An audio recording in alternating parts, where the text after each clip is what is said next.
Hello guys, welcome to another painting tutorial. This time I'm going to paint a Moria Goblin for Lord of the Rings miniatures, or the Hobbit.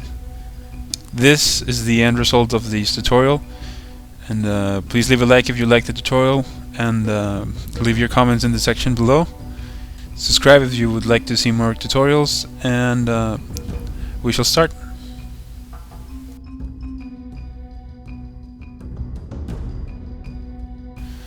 Now I'm going to start this time with a primed black miniature, and I'm going to use Deathworld Forest to base coat all of the skin of the goblin.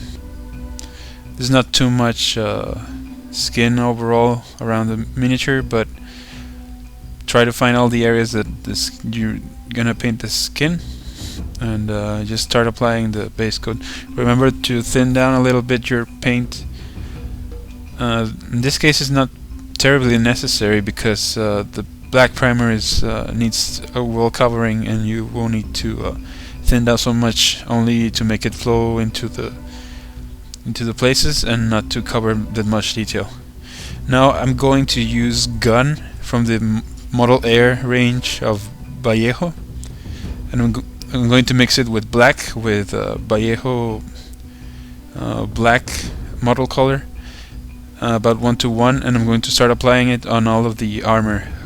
This is because I want a very dark armor, and this is going to be even darker once I apply a wash. I decided to switch to the Vallejo range of Model Air metallics because I've heard it's much more brighter than the Games Workshop, and as well as thinner, and doesn't cover that much of the detail. The finish is more crisp for the edges. And now I'm using a base coat of Khorne red for the all of the cloth on the goblin, as you can see. And yeah, overall I'm very impressed with the effect that the Model Air Metallics has. I have to say I really liked it very much. It's very, very bright, almost as if it was the one, the old gold range. But well, now I'm using Dryad bark to base coat all of the wood areas, which is the bow and the arrows on the back. Another simple step.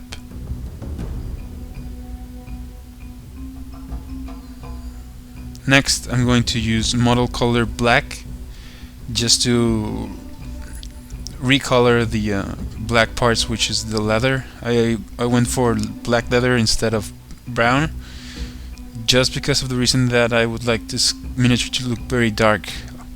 Although it's very colorful, keeping some spots on dark would be appropriate, I think.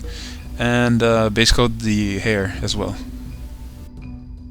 Also tried to paint the straps that are holding the armor together, like here behind the legs, and that's it.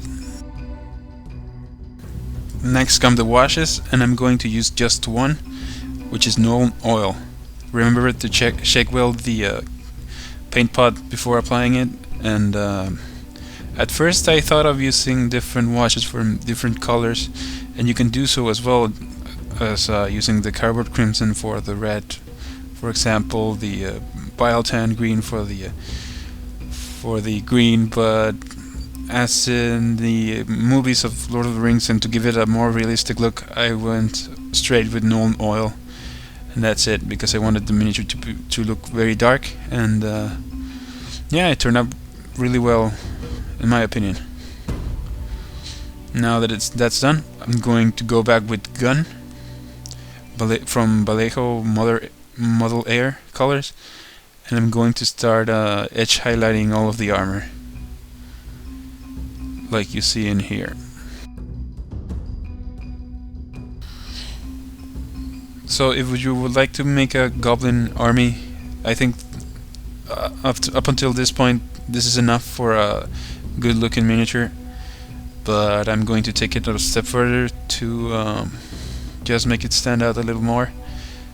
This will be tabletop standard, just base coats and wash, but if If you'd like to have better looking goblins, you should follow the steps that I'm going to take, and I'm sure there's a lot of things that you can do to make them look even better than I'm doing, but hopefully that's enough. The things that I'm doing are enough, and I hope you like it.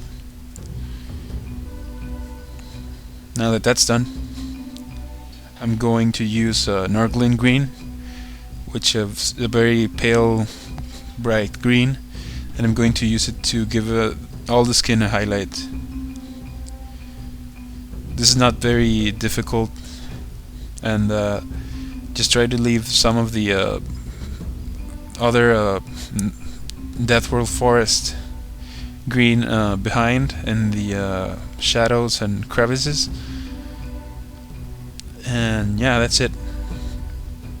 I would probably, if I would want to make it look even brighter, as a further step, I would use Screaming Skull and Nurgling green mixed 1-to-1, just to make an extreme highlight. I didn't do it for this tutorial, but well, because I think this is enough, but you can do it if you wish. Now I'm using Khorne red to give a highlight of on the cloth areas. The Nuln oil wash gave it a darker red color, and using Khorne red again, it actually looks much more brighter than the color that's in the cloth at this moment.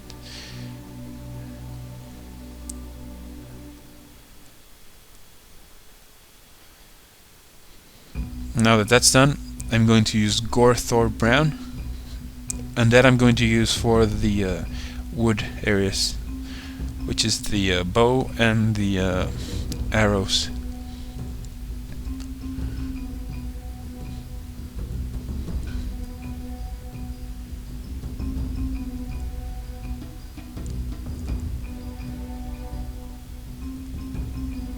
Next, I'm using Skaven blight dinge as a highlight for the black, and I'm going to start highlighting all of the leather areas which are black. This highlight, you should apply it on places where naturally the black parts are reflecting light from your light source, so that the highlighting looks more natural.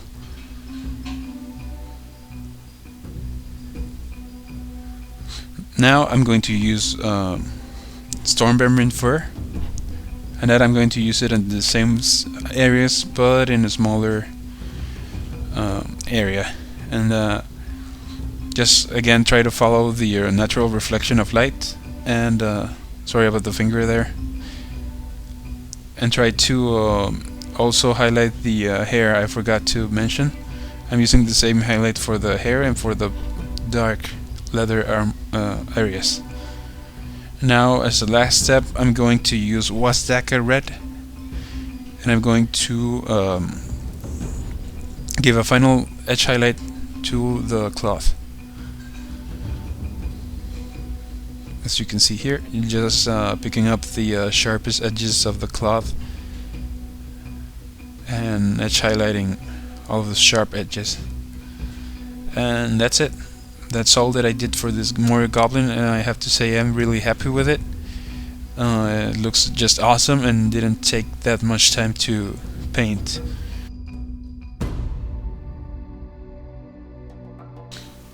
Don't forget, if you liked the tutorial, to like the video and leave some comments or questions if you have any, and subscribe. That would help me a lot. Your support is of course always very welcome, and feel free to leave any requests for a painting tutorial if you would like to see anything painted. We'll try my best to try to help you out.